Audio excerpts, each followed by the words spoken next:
seu coração: você não está só. Irmãos, temos que trazer à memória todos os dias que existe um Deus poderoso, sublime, maravilhoso, que criou todas as coisas, que não nos deixa, que não nos abandona em meio à luta, em meio à dor, em meio à dificuldade, em meio às decepções, até mesmo daqueles que a gente nem espera, ou de alguma expectativa que a gente cria e não dá certo. Mas a gente tem que entender que o melhor de Deus, Ele faz acontecer nas nossas vidas. Pode ser que você não entenda agora, pode ser que nós não compreendamos agora, mas porque Deus tem algo muito maior preparado para cada um de nós. Deus tem algo preparado para nós que não se compara com nada deste mundo. Por isso várias vezes na Bíblia nós vemos dizendo que nós não somos daqui, que nós não podemos esperar nada daqui, que nós não pertencemos a este mundo, que nós não dependemos deste mundo.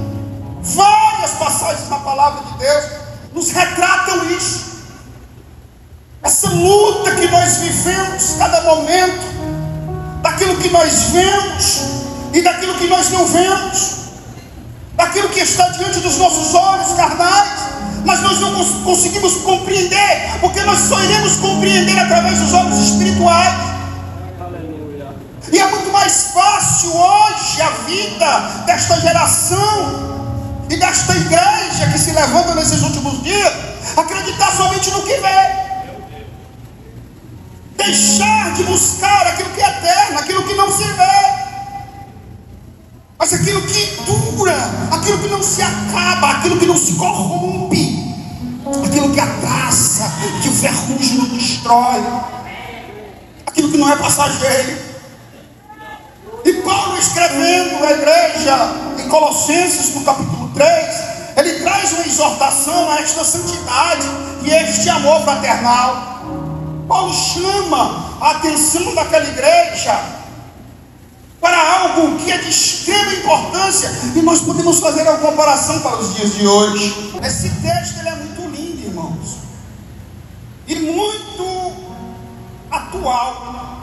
Este texto de capítulo 3 é muito parecido com o que a gente tem retratado nos dias de hoje.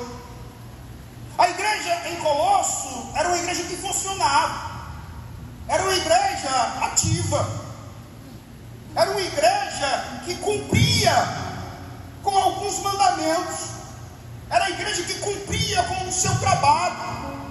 Se nós observarmos no capítulo 1, quando Paulo vem começando a escrever a esta igreja, no capítulo 1, do versículo 3, logo após a sua saudação, ele começa dizendo para aquele povo assim, graças damos a Deus, Pai do nosso Senhor Jesus Cristo, orando sempre por vós.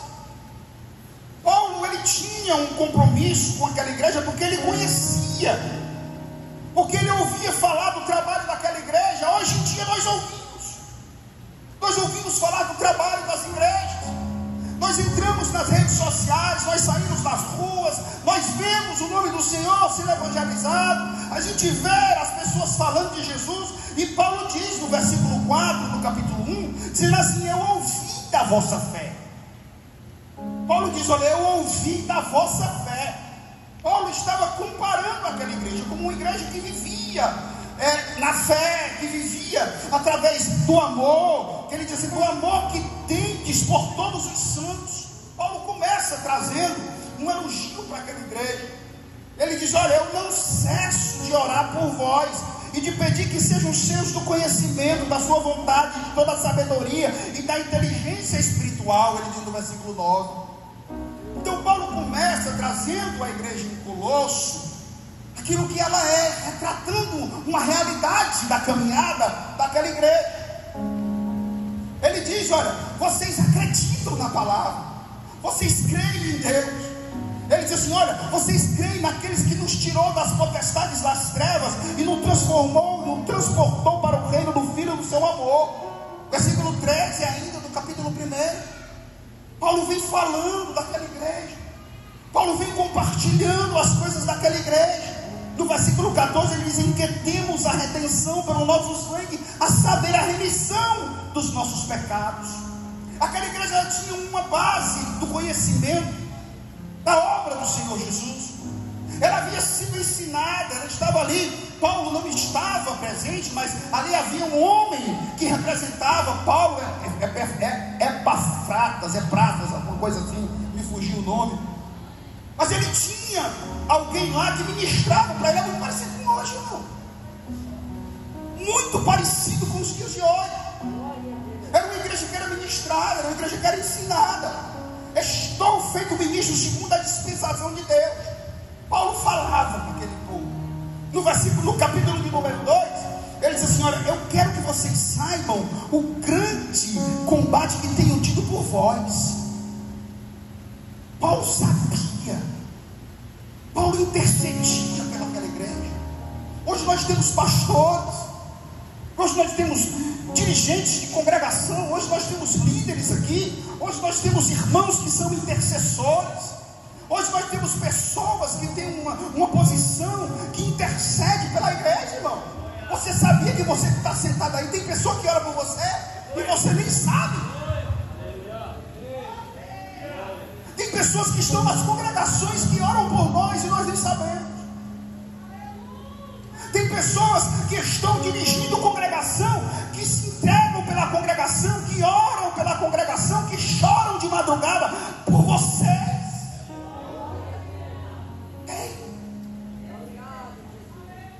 E assim estava ali. Paulo disse: olha, pensem no quão grande combate eu tenho por vós. Ele diz: olha, como pois recebestes o Senhor Jesus Cristo, assim andai nele. Aí Paulo começa a chamar a atenção daquela igreja. Ele diz: olha, vocês receberam Jesus Cristo. Paulo não está falando aqui para neófito, não. Ele está falando para uma igreja que estava estruturada. Ele está falando para uma igreja que estava funcionando. Assim está hoje a igreja do mundo. A igreja do mundo está funcionando, irmão. A igreja do Senhor, ela está sendo firme, ela está avante, ela não para, até porque é promessa. O próprio Jesus Cristo diz: as portas do inferno não prevalecerão contra a minha igreja. Então a igreja do Senhor não para. A igreja do Senhor, ela sempre vai estar ativa, seja eu querendo fazer ou não. Essa história de que a igreja está fraca, a igreja precisa não sei o que, a igreja está, não, irmão, a igreja do Senhor, ela está forte, a igreja do Senhor, ela continua trabalhando, a igreja do Senhor, ela continua lutando. Você fazendo ou não você fazendo, Deus vai levantar alguém para fazer. Porque na hora que eu não fizer, ele me arranca e bota um para fazer. Porque a obra dele não para, a igreja dele não para. Ele diz: então vocês receberam a Cristo, foi? Pois então, se receberam a Cristo, andem nele.